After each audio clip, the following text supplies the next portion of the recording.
Alors jusqu'à présent, nous avons traité de la philosophie politique en examinant d'abord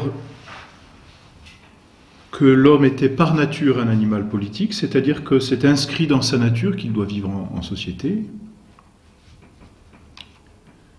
Et puis ensuite, nous avons examiné pourquoi, c'est-à-dire le bien vers lequel il tendait en vivant en société. C'est ce qu'on a appelé le bien commun que nous avons étudié la dernière fois.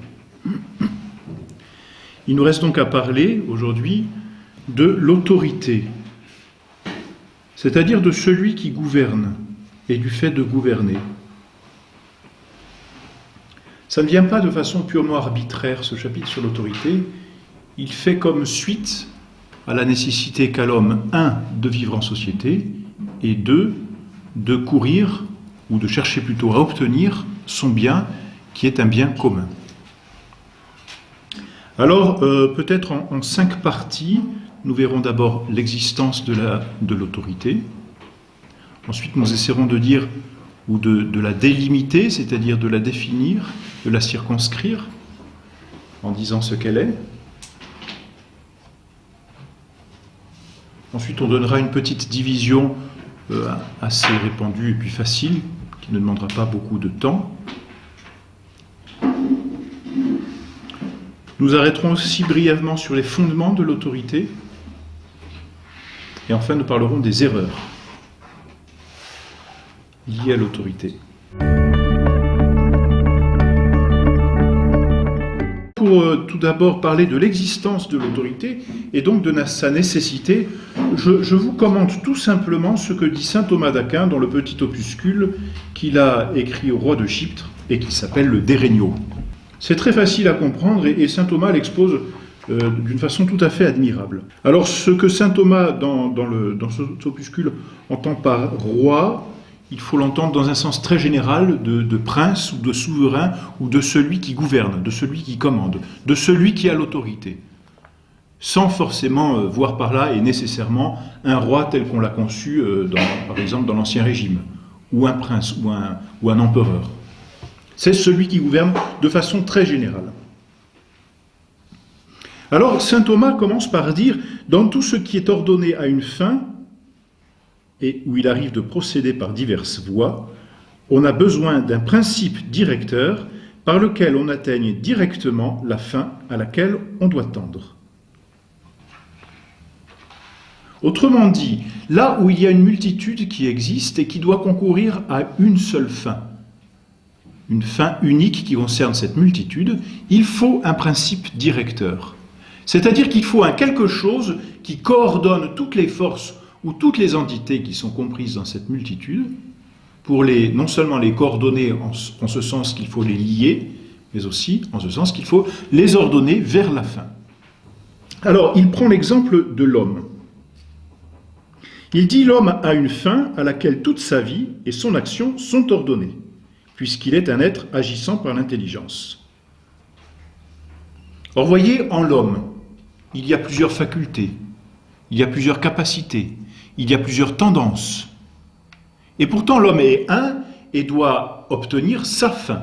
Il a une fin qui lui est propre. Alors que se passe-t-il? Puisqu'en l'homme, il y a une multitude, c'est cela que veut dire saint Thomas d'Aquin, puisqu'en l'homme, il y a une multitude, c'est-à-dire qu'il y a plusieurs choses qui composent l'homme et qui en même temps doivent concourir vers un but, il faut, dit-il, un principe directeur qui ordonne toute cette multitude vers la fin. De façon très schématique,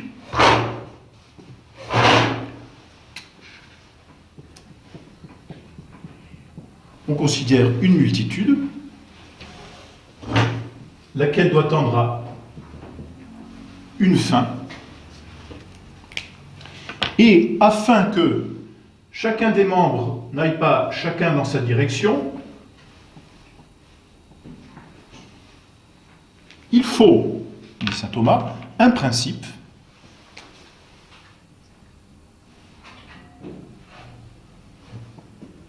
qui coordonne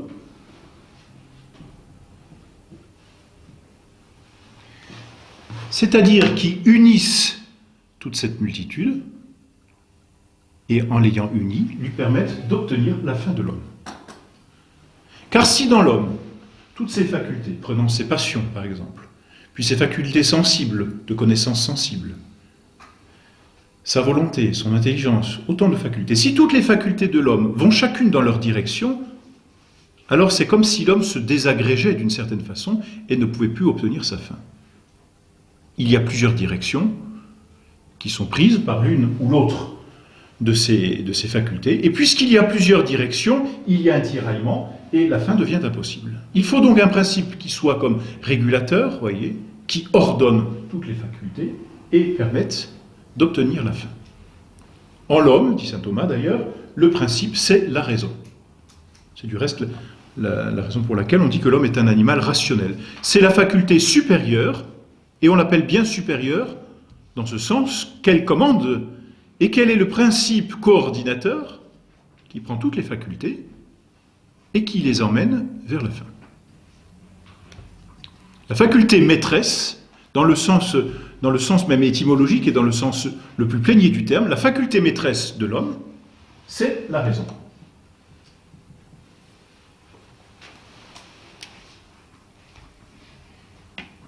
L'homme qui se conduit selon la raison, donc assume toutes ses capacités, et en les assumant, il élève même les puissances inférieures, et permet à toutes ses facultés et à tout son être d'obtenir le bonheur qui est sa fin. La vie selon la raison, qu'on appelle aussi la vie vertueuse, c'est le bonheur de l'homme. Mais pour ce faire, il faut que la raison soit un principe directeur de toutes les facultés qui composent l'homme.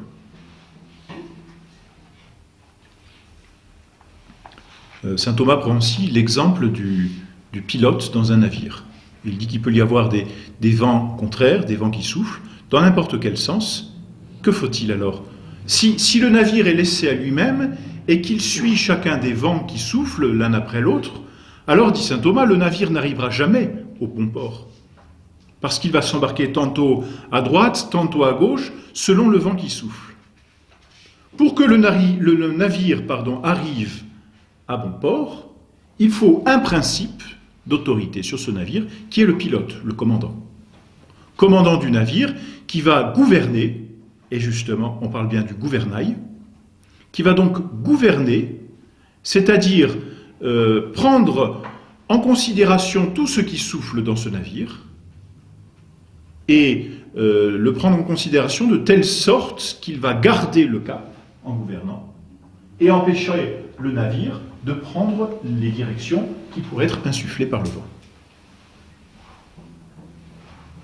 C'est le principe directeur, celui qui gouverne. Alors on aurait pu s'arrêter là et dire, finalement, c'est très simple, l'homme vit avec sa raison et il obtiendra son bonheur. Mais il y a un problème. C'est que l'homme est un animal social par nature. L'homme est par nature un animal politique. Autrement dit, par sa raison seule, il n'est pas capable d'atteindre la totalité de son bien. Il peut atteindre un certain bien, et c'est nécessaire, mais pas la totalité du bien qui lui procure le bonheur. Parce que l'homme ne peut pas obtenir par lui-même le bien, on dit qu'il est un animal politique, c'est ce que nous avons vu. Et donc on va transposer ce schéma de l'homme à la société. Et l'on va dire, d'une façon équivalente, que les hommes vivent en société, c'est une multitude, et cette fois, vous mettez ici non pas les facultés de l'homme, mais chacun des hommes qui composent une société. Et étant donné que chacun des hommes, par exemple, peut avoir un métier différent, donc une certaine direction qui soit différente, un menuisier, un maréchal ferrant, un philosophe, peu importe, un militaire, puisque donc chaque homme a une fonction différente et un agir différent, il est nécessaire, pour que la société fonctionne et trouve son unité, qu'il y ait un principe qui coordonne toutes ces forces de la société et les emmène vers le bien commun. C'est ce que l'on appelle l'autorité. Je vous lis saint Thomas dans le De Regno. « Si donc il est dans la nature de l'homme qu'il vive en société d'un grand nombre de semblables, il est nécessaire qu'il y ait chez les hommes un principe par lequel est gouvernée la multitude. En effet, comme les hommes sont en grand nombre et que chacun pourvoit à ce qui lui est approprié, la multitude serait éparpillée en divers sens s'il ne se trouvait aussi quelqu'un qui prenne soin de ce qui regarde le bien de la multitude. De même que le corps de l'homme ou de n'importe quel animal se désagrégerait s'il n'y avait dans le corps une certaine force directrice commune visant au bien commun de tous les membres. C'est ce que se considère Salomon quand il dit « Là où il n'y a point de guide, le peuple se dispersera ». Donc il est nécessaire qu'il y ait une autorité, et cela se fonde dans la nature même des choses. Puisqu'il est nécessaire dans la nature même des choses que l'homme vive en société, et qu'il est en plus nécessaire pour que la société obtienne son bien commun, qu'il y ait un principe unificateur de tous ceux qui vivent en société, alors il faut dire que l'autorité elle-même est naturelle et nécessaire. Vous voyez que l'autorité n'est pas un plus qui se surajoute. Elle fait partie de la nature même de la société. Saint Thomas dit encore, ou plutôt regarde les choses même d'un autre côté. C'est la même chose, c'est comme une pièce vue de l'autre côté, c'est-à-dire en disant il y a un bien commun.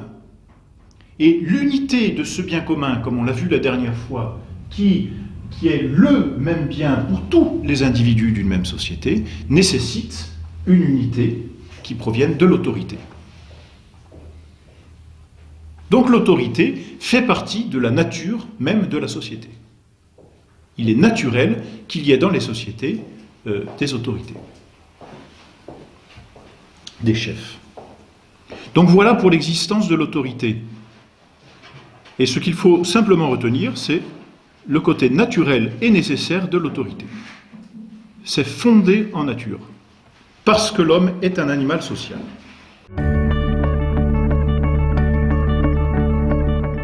Quand on a montré ensuite l'existence de cette autorité, il s'agit maintenant de la délimiter, c'est-à-dire d'en observer un peu les contours et de la définir. Qu'est-ce que l'autorité ou que fait l'autorité ? D'après ce que nous venons de dire, c'est assez facile finalement. Et vous voyez que, en nous appuyant sur le fait même de la nature, on n'est pas dans l'ordre de l'arbitraire ou de décider qu'est-ce que ça pourrait être ou qu'est-ce qu'on pourrait bien faire avec l'autorité. On se fonde en nature et donc on va comprendre, et on comprend déjà, n'est-ce pas, par cette nécessité, ce qu'est l'autorité dans une société. Et vous voyez que le mot même d'autorité, son étymologie, dit déjà la chose. Auctoritas vient très probablement du latin augere, qui signifie augmenter. Or, que veut dire augmenter dans le cas d'une autorité qui gouverne la société? Augmenter, c'est ajouter quelque chose. C'est donc apporter un plus. Apporter un plus ou ajouter quelque chose, c'est perfectionner un être. Augmenter, donc, c'est perfectionner. Or, que fait l'autorité, sinon qu'elle perfectionne les individus qui sont dans une société? Auctoritas, augere, augmenter, c'est-à-dire perfectionner, et là c'est très clair, perfectionner, c'est amener l'homme à sa perfection. Et nous l'avons vu la dernière fois, la perfection de l'homme, c'est le bien commun. Parce que l'homme ne peut pas obtenir sa perfection sans la société. C'est ce que nous avons jusqu'à présent d'ailleurs montré petit à petit dans chacune des conférences.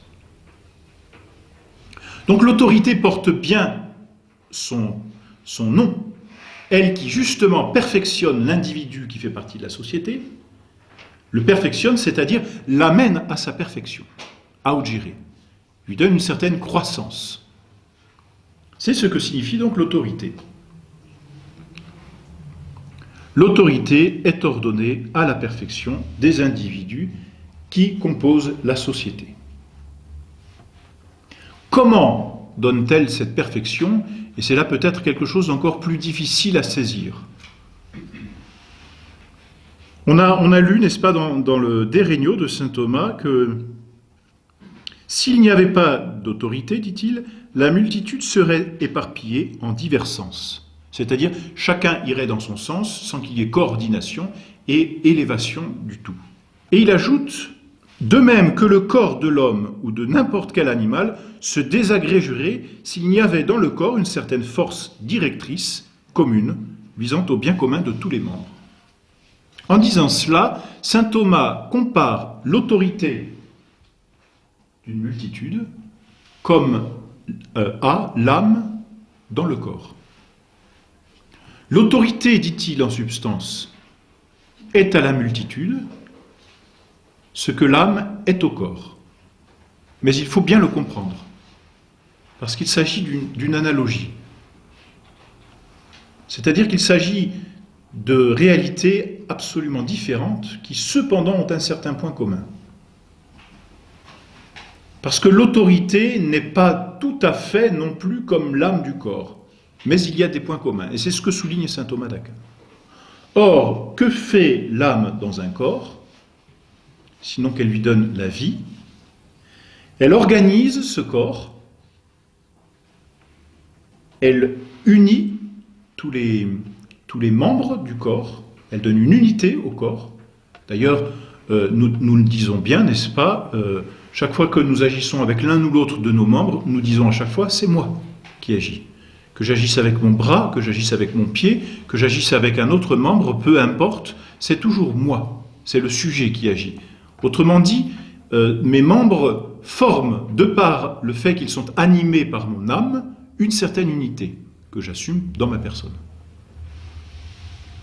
Donc l'âme donne au corps une unité. Unité qui disparaît, vous voyez, lorsque l'âme disparaît. Et là, c'est évident. Après la mort, le corps se décompose, se désagrège. Pourquoi? Parce qu'il n'y a plus ce principe d'unité qu'est l'âme dans le corps. Donc l'âme donne au corps une unité, et en même temps qu'elle donne au corps une unité, elle le dirige vers sa fin. C'est-à-dire que les membres, étant donné qu'ils sont dans une unité, sont ordonnés à une fin qui les dépasse, et non pas à leur fin propre. Heureusement qu'en nous, chaque membre ne cherche pas sa fin propre, sinon nous serions sans cesse en train de nous désagréger plus ou moins. Donc l'âme organise, unifie et dirige les membres vers leur fin. C'est ce que fait l'autorité, et c'est en ce sens que l'on peut dire de l'autorité qu'elle est une cause formelle dans la société. C'est-à-dire qu'elle agit, et je dis bien agit, comme l'âme dans un corps. Il faut bien saisir l'analogie ici. L'autorité n'est pas non plus une forme de la société comme l'âme est forme aussi du corps. C'est une analogie. Il y a quelques points communs, mais tout n'est pas commun. Si c'est l'âme qui nous permet d'être définis, on ne peut pas dire que l'autorité définisse une société. Parce que l'homme est un tout substantiel, c'est ce que nous disions la dernière fois, tandis que la société est un tout d'ordre, un tout d'action. Donc j'emploie le même mot, forme, et pour l'âme vis-à-vis du corps, et pour l'autorité vis-à-vis de la multitude, mais je ne dis pas tout à fait la même chose. J'emploie ce mot à la suite de saint Thomas parce qu'il y a quelque chose de commun. Mais ne poussons pas la similitude. Sinon, on tomberait dans une erreur, que l'on verra après d'ailleurs, qui consiste à faire de l'autorité, de la souveraineté, un absolu. C'est-à-dire que l'autorité, c'est tout. L'État, c'est moi. La société, c'est moi. Le chef ne peut pas dire « la société, c'est moi ». Comme l'âme, dans le corps, peut dire « je suis un tel ». Donc, par analogie seulement, l'autorité organise la multitude. Et c'est intéressant parce que quand elle organise, que fait-elle? Elle laisse à la multitude son individualité d'une certaine façon. De la même façon que l'âme qui organise le corps laisse à chaque membre sa spécificité. Mais c'est saint Paul même qui le relève dans une de ses épîtres, mais c'est le bon sens aussi qui le dit. Si tout le corps était œil, où serait le pied? Si nous n'avions que des yeux, comment pourrions-nous marcher? Donc vous voyez, l'autorité garde cette multitude, et garde ce qui spécifie chacun des êtres dans la multitude. Mais en même temps qu'elle garde cette multitude et cette différence des êtres dans la société, elle les coordonne en les organisant entre eux. Et c'est peut-être ce qu'il y a là de plus difficile. Ce serait tellement facile pour nous de tout cloisonner ou de tout rendre semblable, n'est-ce pas? Alors que la grande difficulté, c'est de laisser à chacun sa spécificité tout en le conduisant vers le bien commun. C'était par exemple la richesse des corporations, qui laissait justement à chaque corporation sa spécificité. Non, il n'y a plus de corporation, il n'y a que des machines. Et donc il n'y a quasiment plus de spécificité chez l'homme. L'autorité a gommé cette multitude, en essayant de rendre finalement, et d'une certaine façon, tous les hommes semblables. Or ça, ce n'est pas le rôle de l'autorité. Elle organise, elle unifie, c'est-à-dire qu'elle crée l'unité de cette multitude. Comme l'âme donne au corps une unité. Et ensuite, elle dirige vers la fin. Et c'est le plus important, c'est que l'autorité dirige vers la fin. En dirigeant vers la fin, je dis de façon plus précise que l'autorité devient comme la cause efficiente. C'est-à-dire celle qui fait. Et ficere, c'est faire. Elle est cause efficiente en ceci qu'elle permet de faire, ou autrement dit, d'obtenir le bien commun. Elle est cette cause efficiente qui réalise l'unité, qui fait l'unité, qui efficie l'unité, qui entretient les rapports, les différents rapports qui sont dans la multitude, et en entretenant et en permettant ces bons rapports, vous voyez, en faisant en sorte que ça tourne bien. Elle donne à la multitude et à chacun des membres de la multitude d'obtenir sa fin, c'est-à-dire le bien commun. En ce sens, on peut dire que l'autorité est une cause efficiente. Elle permet la réalisation du bien commun.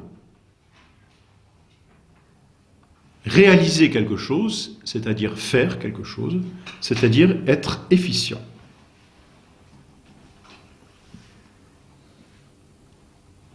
On peut dire les choses autrement. L'autorité est cause efficiente en ce qu'elle met de l'ordre entre les individus. Or, mettre de l'ordre, c'est faire deux choses.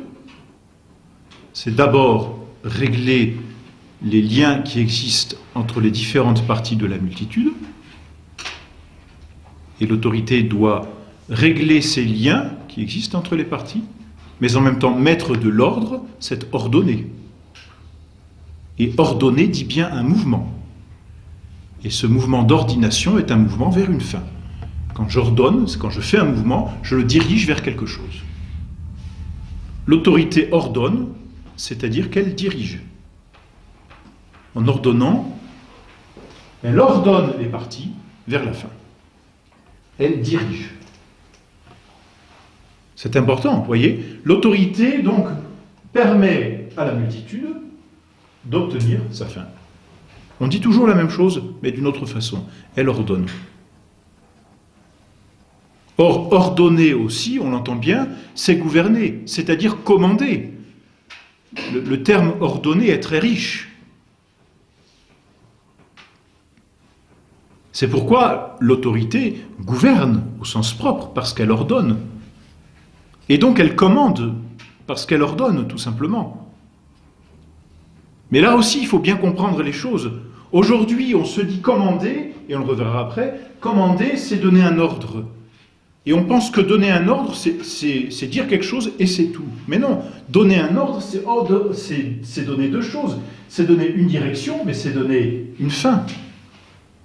Une direction, c'est non seulement un mouvement, mais c'est aussi la fin vers laquelle ce mouvement se dirige. Voilà ce que fait une autorité quand elle ordonne, quand elle commande. C'est donc le propre de l'autorité que d'édicter des lois.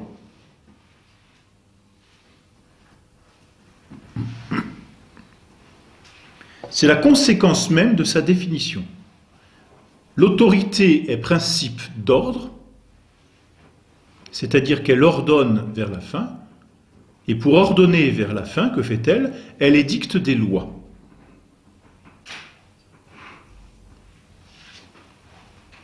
C'est donc le propre de l'autorité que de légiférer. Légiférer, c'est-à-dire édicter une loi, c'est dire ce qui est droit. Et qu'est-ce que l'on dit par là? Dire ce qui est droit, c'est dire justement, voilà, ce qui est droit, si je pouvais le schématiser ainsi. Ce qui est droit, c'est-à-dire la rectitude qui permet d'obtenir la fin. C'est-à-dire la voie qui permet d'obtenir le bien commun.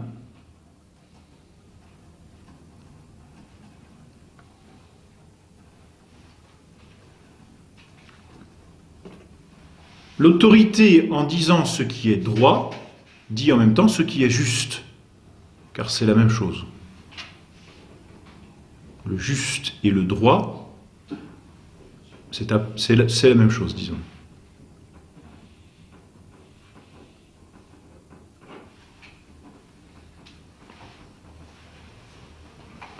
On voit par là que l'œuvre propre de l'autorité, c'est la justice.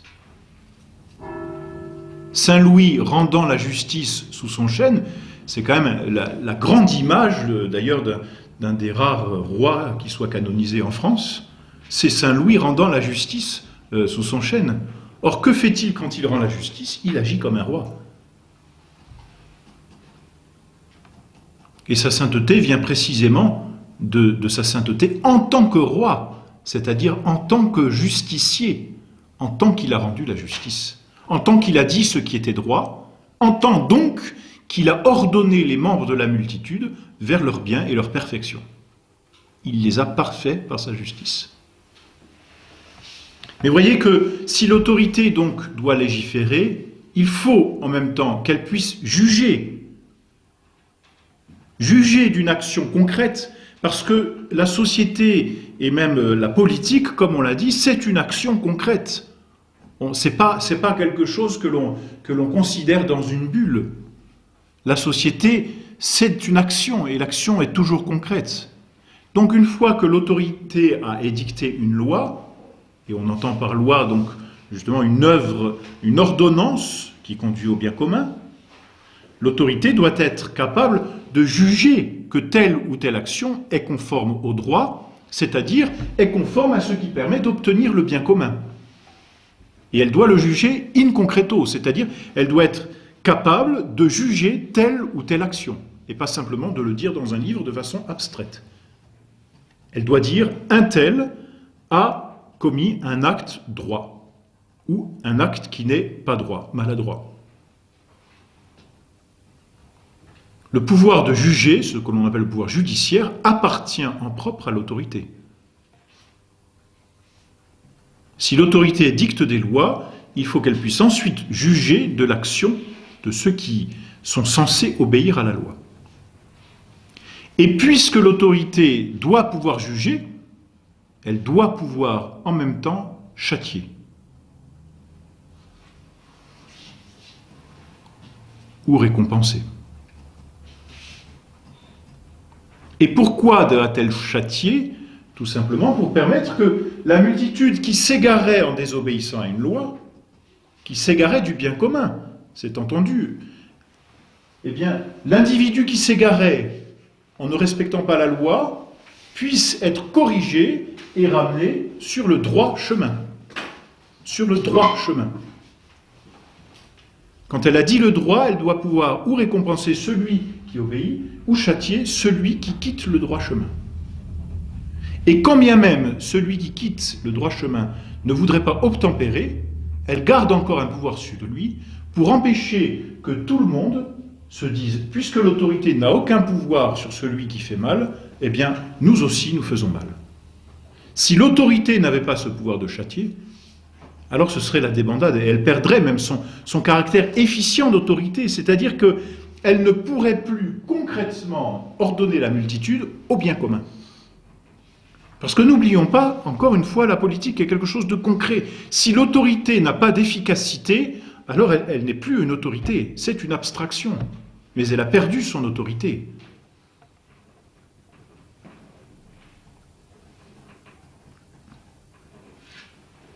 Mais voyez que la loi qu'édicte l'autorité est fondée sur le bien commun vers lequel la multitude est ordonnée, auquel, pardon, la multitude est ordonnée. Or, la multitude formée en société est d'ordre naturel, tout comme le bien commun, nous l'avons vu, est d'ordre naturel. Il s'ensuit que la loi qu'édicte l'autorité, pour être juste, doit trouver un fondement dans une loi naturelle. Une loi qui s'écarterait de la loi naturelle n'est plus une loi, parce qu'elle ne dit plus ce qui est droit, ce qui est juste. Et vous comprenez pourquoi il était important de s'appuyer sur la nature même politique de l'homme. C'est dans la nature des choses que l'homme est politique, c'est dans la nature des choses que l'homme, pour obtenir sa perfection, concourent vers le bien commun, et c'est dans la nature des choses que pour pouvoir concourir efficacement vers le bien commun, il y a une autorité. On dit bien dans la nature des choses, si bien que la loi qu'édicte l'autorité doit être fondée dans la nature des choses. Or, la règle de la nature des choses, c'est ce que l'on appelle la loi naturelle. Les lois donc que pose l'autorité, qu'on appelle donc des lois positives parce qu'elles sont posées par l'autorité, les lois que pose l'autorité qui seraient contraires à la loi naturelle ne peuvent pas amener au bien commun et donc à la perfection de la multitude. Elles n'ont pas force de loi.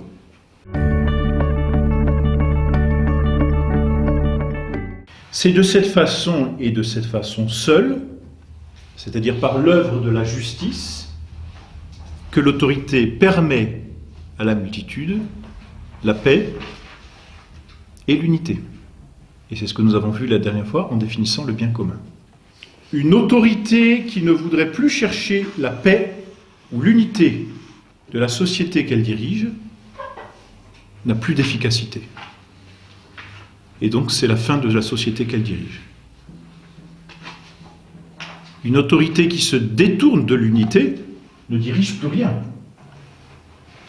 Et comme l'unité et la paix vont de pair, comme on l'a vu la dernière fois, l'autorité qui ne regarde plus la paix de sa multitude des membres qu'elle dirige, cette autorité perd son efficacité, complètement. Puisque c'est de l'unité, dit, alors c'est le père Louis Lachance, puisque c'est de l'unité que dépend la réussite de l'entreprise commune, c'est-à-dire l'obtention du bien commun, on comprend que saint Thomas en fasse très souvent l'objectif propre de l'autorité. Objectif, l'unité.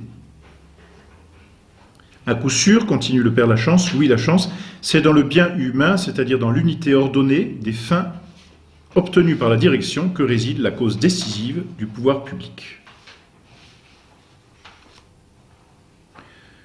Si la nature de l'homme, dit saint Thomas, veut qu'il vive en société, il est pareillement nécessaire qu'il y ait parmi les hommes de quoi gouverner la multitude. Et on retrouve là la citation que l'on donnait tout à l'heure. Là où il n'y a pas de gouverneur, c'est l'Écriture sainte qui dit cela, le peuple se dissout. Les intérêts propres divisent, tandis que l'intérêt commun unit. L'intérêt commun unit. Et on retrouve la notion d'unité. Il faut donc, en plus de ce qui meut au bien propre de chacun, c'est notre raison, qui nous meut à notre bien propre, quelque chose qui meuve au bien commun de l'ensemble, à l'unité, c'est-à-dire, c'est ce que l'on appelle ce principe directeur qu'est l'autorité.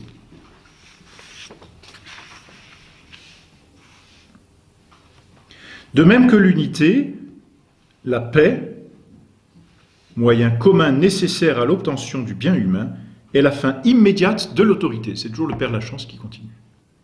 À partir du moment où il n'y a plus de paix dans une société, il n'y a plus d'unité. Puisque ce qui s'oppose à la paix, c'est la division. Et là où il y a division, il n'y a plus d'unité, et donc la société se désagrège.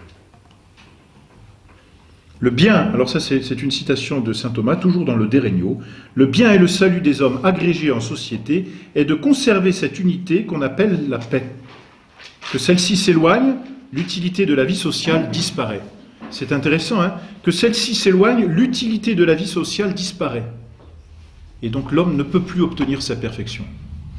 C'est tout le problème de toutes nos sociétés modernes, et de toutes les sociétés qui existent aujourd'hui, hélas. Il n'y a quasiment plus de société qui ait encore un peu de paix et d'unité. Voilà donc à quoi doit, par-dessus tout, s'appliquer le chef de la société, à procurer l'unité qui produit la paix.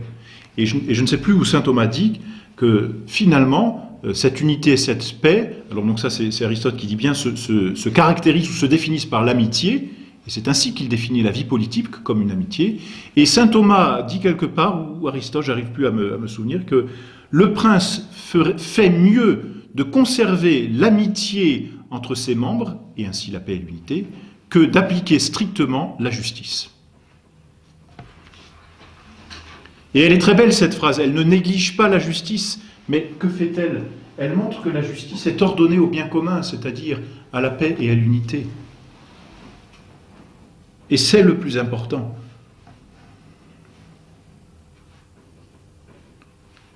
Et alors ensuite, c'est saint Paul qui est cité ici, souciez-vous de maintenir l'union spirituelle dans le lien de la paix. Parce que l'ordre de la justice, c'est l'union et la paix.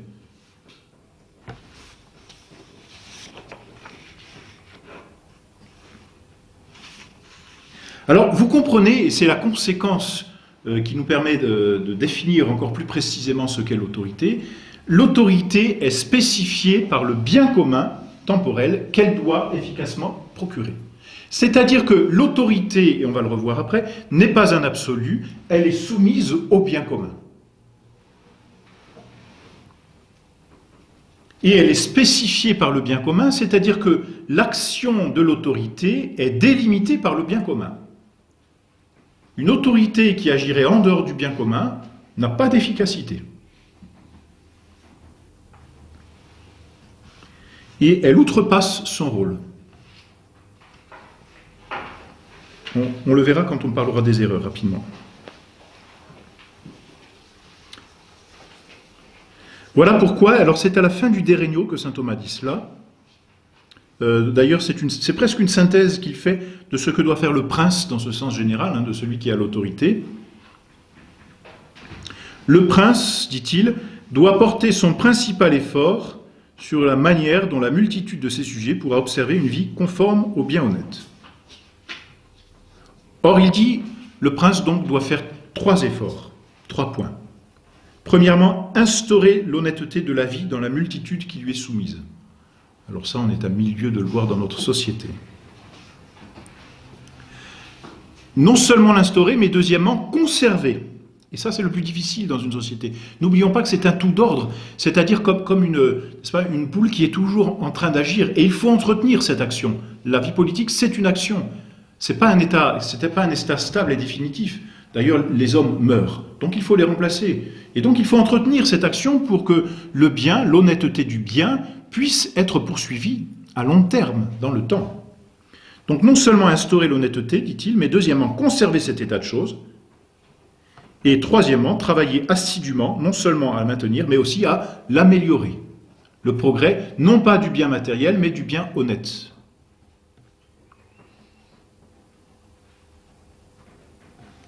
Et le bien honnête, dit-il, pour qu'il y ait bien honnête, il faut 2 choses. La vertu. Donc l'autorité doit veiller à ce que la vertu soit pratiquée et puisse être pratiquée. Mais deuxièmement, dit saint Thomas d'Aquin, et on voit tout le réalisme ici de saint Thomas, c'est que pour que la vertu puisse être pratiquée, il faut une certaine suffisance de bien.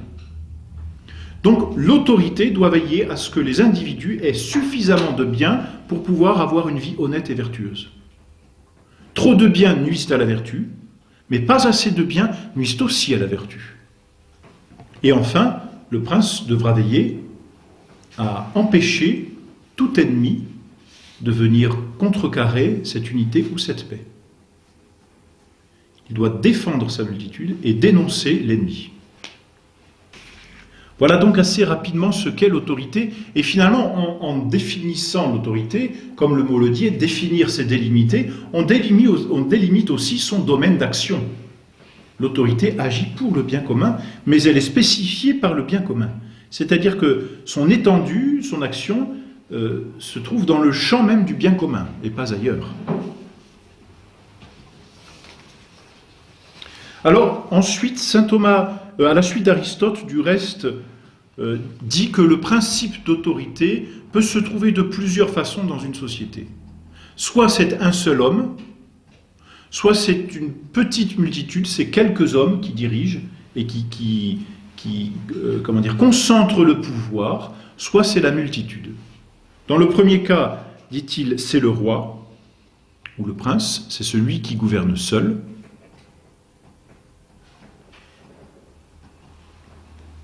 Et il gouverne ainsi par la justice. Dans le second cas, où c'est un petit nombre qui dirige, on parle alors, mais il faut entendre les termes tels qu'on les définit ici, et non pas tels malheureusement qu'on a l'habitude de les entendre. C'est ce que Aristote, et à la suite saint Thomas, appelait l'aristocratie, qu'il définissait comme le gouvernement par les meilleurs, c'est-à-dire les plus vertueux. Et quand c'est le grand nombre qui dirige, il parle de république, à la suite d'Aristote. Alors c'est des termes qui n'ont plus la même définition aujourd'hui. Je vous redonne simplement ce qui est exposé par saint Thomas dans le De Regno, pour compléter le traité sur l'autorité.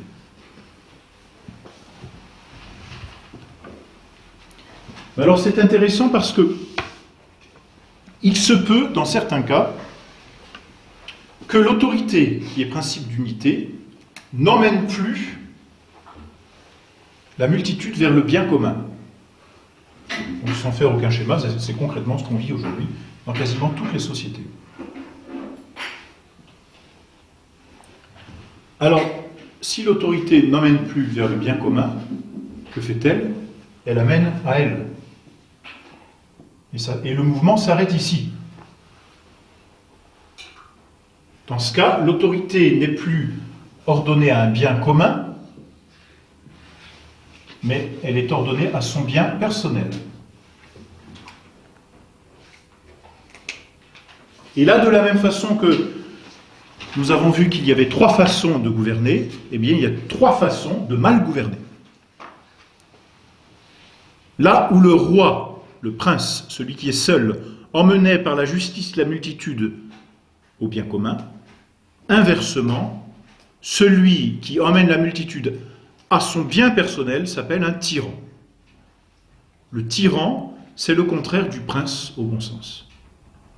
Et puisqu'il n'agit plus par justice, il agit par la force.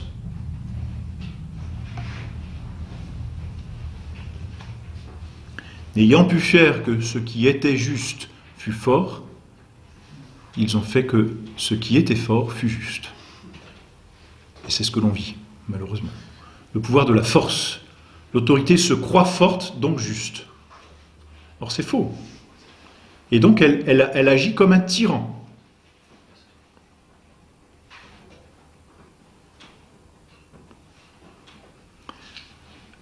Si c'est un petit nombre qui commande, là où on avait l'aristocratie, selon le terme d'Aristote, c'est-à-dire le gouvernement des plus vertueux et des meilleurs, on obtiendra l'oligarchie.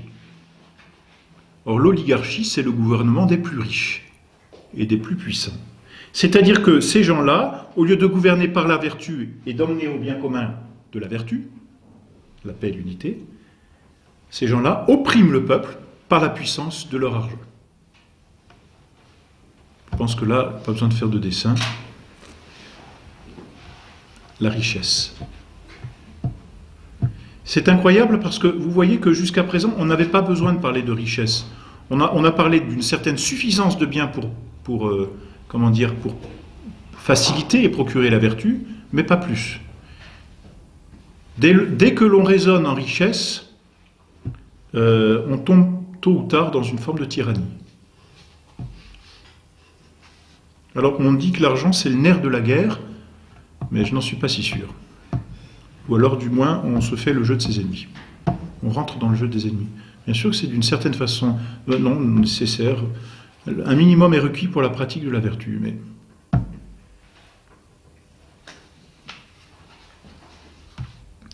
Et puis à la République, Aristote oppose la démocratie, c'est-à-dire l'oppression de la multitude. Voilà pour la division que reprend saint Thomas dans le De Regno à la suite d'Aristote.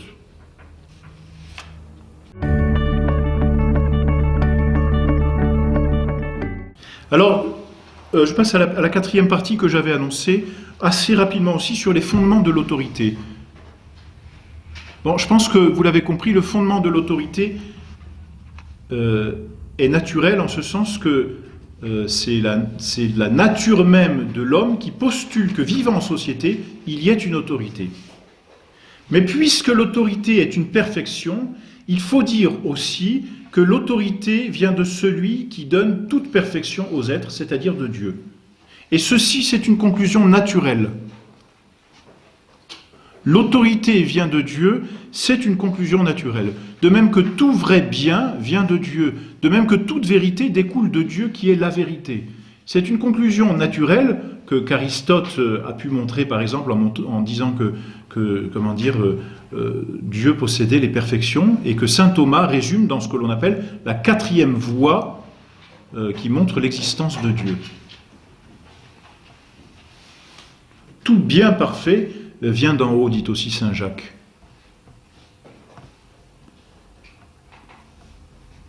Mais il faut comprendre deux choses. D'abord, la première, c'est que l'autorité ne peut pas venir du peuple. C'est-à-dire que l'autorité ne réside pas dans le peuple. Parce que tant qu'il n'y a pas d'autorité, le peuple n'est pas un peuple. Il est éparpillé. Donc c'est une contradiction même que de dire que l'autorité réside dans le peuple. Comme si un cadavre était capable de se donner la vie. C'est-à-dire de se donner l'unité. Mais non, à partir du moment où il n'a pas la vie, il est désagrégé. Comment voulez-vous qu'une chose désagrégée puisse se donner l'unité ? Donc l'autorité ne peut pas venir du peuple. D'un autre côté, il faut bien comprendre que si l'on dit en toute vérité que toute autorité vient de Dieu, l'autorité n'est pas quelque chose de surnaturel. Et là, j'insiste sur cette conclusion. Notre existence vient de Dieu. Ça n'est pas pour autant qu'elle est surnaturelle. Notre âme vient de Dieu et elle a été créée par Dieu. Ça n'est pas pour autant qu'elle est quelque chose de surnaturel. Elle appartient à l'ordre naturel, à l'ordre de la nature de l'homme. L'homme ne serait pas un homme s'il n'avait pas d'âme. Donc en donnant une âme à l'homme, Dieu lui donne quelque chose qui convient à sa nature.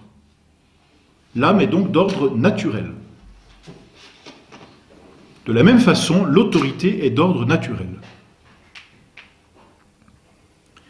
Il y aurait eu une autorité s'il n'y avait pas eu le péché originel. Certains pensent que s'il n'y avait pas eu le péché originel, il n'y aurait pas eu besoin d'autorité. Mais même sans le péché originel, l'homme aurait dû vivre en société pour obtenir sa perfection. Et la multitude a besoin d'un principe d'unité pour obtenir l'unité qu'est le bien commun.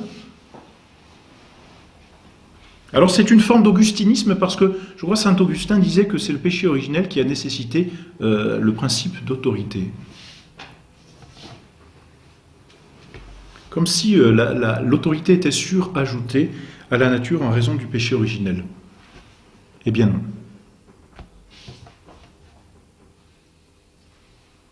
Donc voilà pour dire le fondement de l'autorité. Certes, l'autorité vient de Dieu, mais elle est naturelle. C'est ce qu'il faut retenir.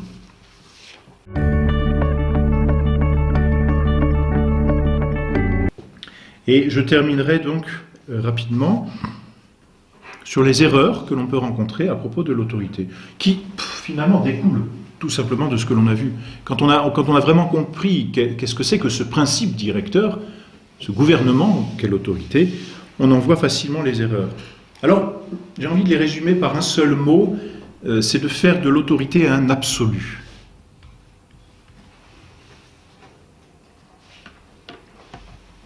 La monarchie absolue, vous voyez.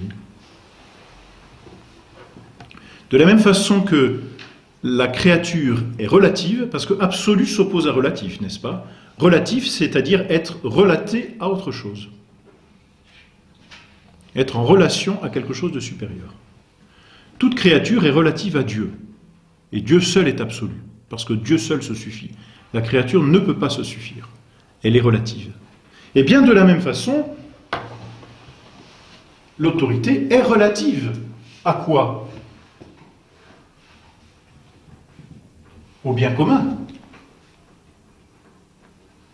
Elle n'est pas un absolu, car si elle était un absolu, la société s'arrêterait à l'autorité. Et n'irait pas au-delà de l'autorité qu'est le bien commun. L'autorité doit être comme transparente vis-à-vis du bien commun.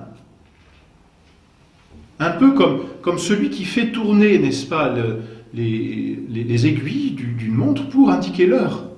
Ce qui est intéressant, ce n'est pas le doigt qui bouge l'aiguille, c'est l'aiguille qui indique l'heure. Dans une montre, le mécanisme n'est que la cause efficiente qui permet de lire l'heure. Eh bien, l'autorité n'est qu'une cause efficiente qui permet d'obtenir le bien commun. Elle est donc relative au bien commun, lequel bien commun, du reste, total, est Dieu.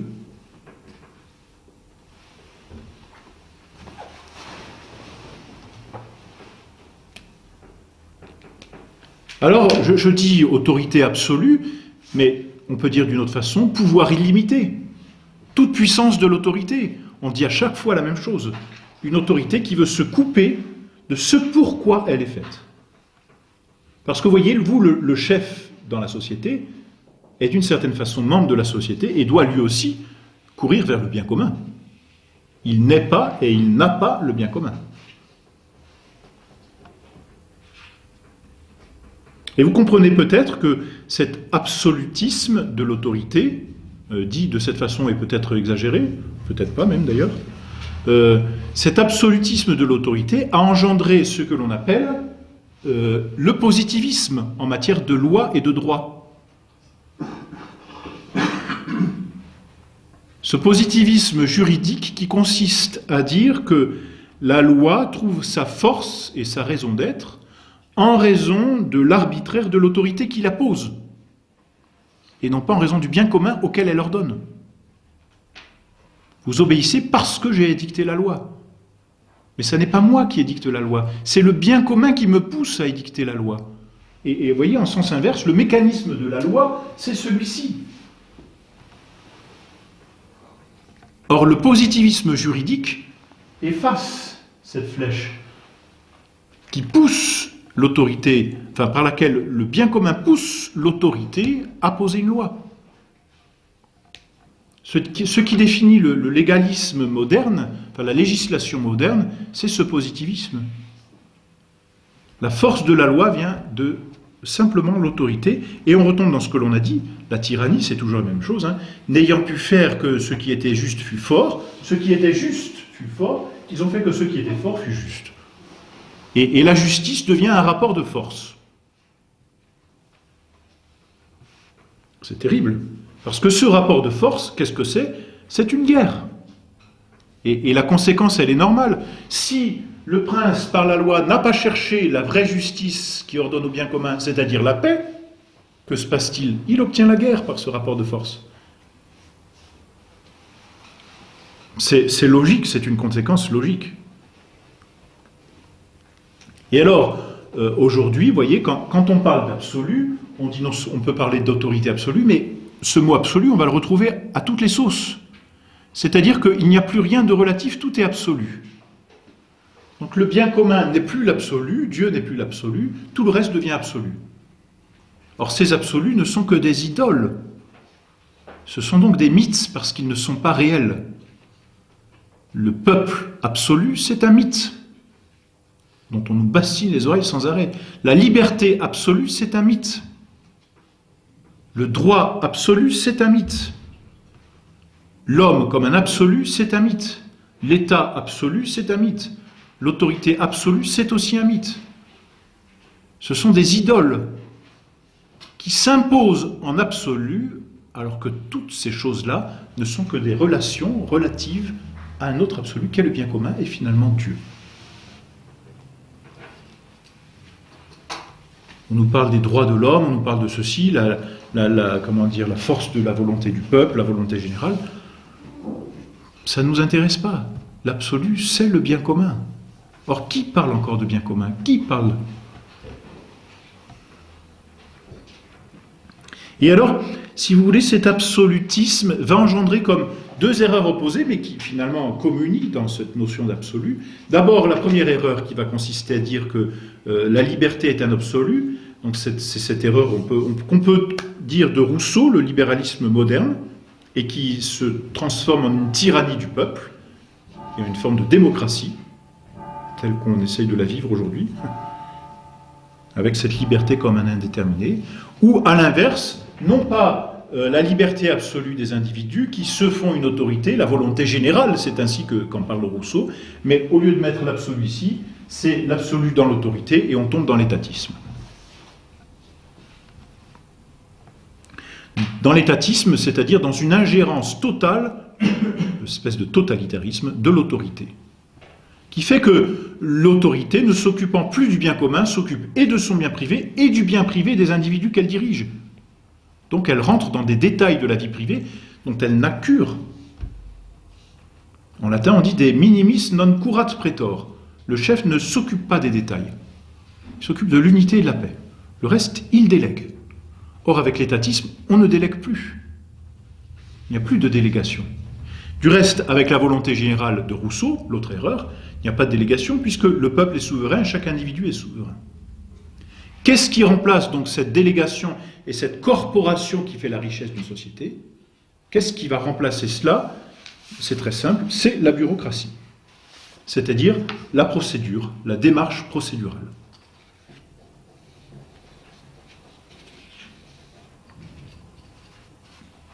Et c'est ce dans quoi on vit, la paperasserie. Des fonctionnaires qui ne sont plus des délégués, parce qu'ils n'ont pas de pouvoir. Ce sont des gratte-papier. Et on les multiplie. À partir du moment où on les multiplie, c'est que l'autorité a perdu sa raison d'être. La société n'a plus de paix, n'a plus d'unité et ne court plus vers son bien commun. Elle est en train de mourir, tout simplement. Le protocole. C'est effrayant.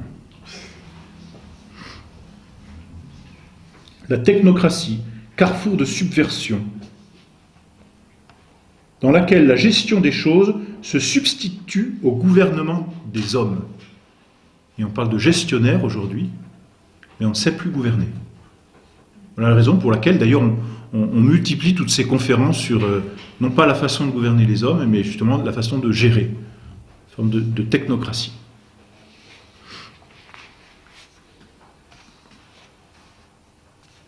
Alors, la conclusion, elle est assez simple, malheureusement, et comment dire, en parodiant celui qui disait « je cherche un homme », on pourrait dire aujourd'hui « je cherche un chef ». Et il est difficile d'en trouver. Alors, sinon impossible d'ailleurs, parce qu'on ne les fabrique plus. Nulle part. Il y a, je ne connais pas d'exception. Alors, bien le travail politique aujourd'hui, c'est de faire de véritables chefs, selon cette véritable notion de chef. Préparer des chefs, c'est-à-dire des autorités qui gouvernent la multitude vers le bien commun.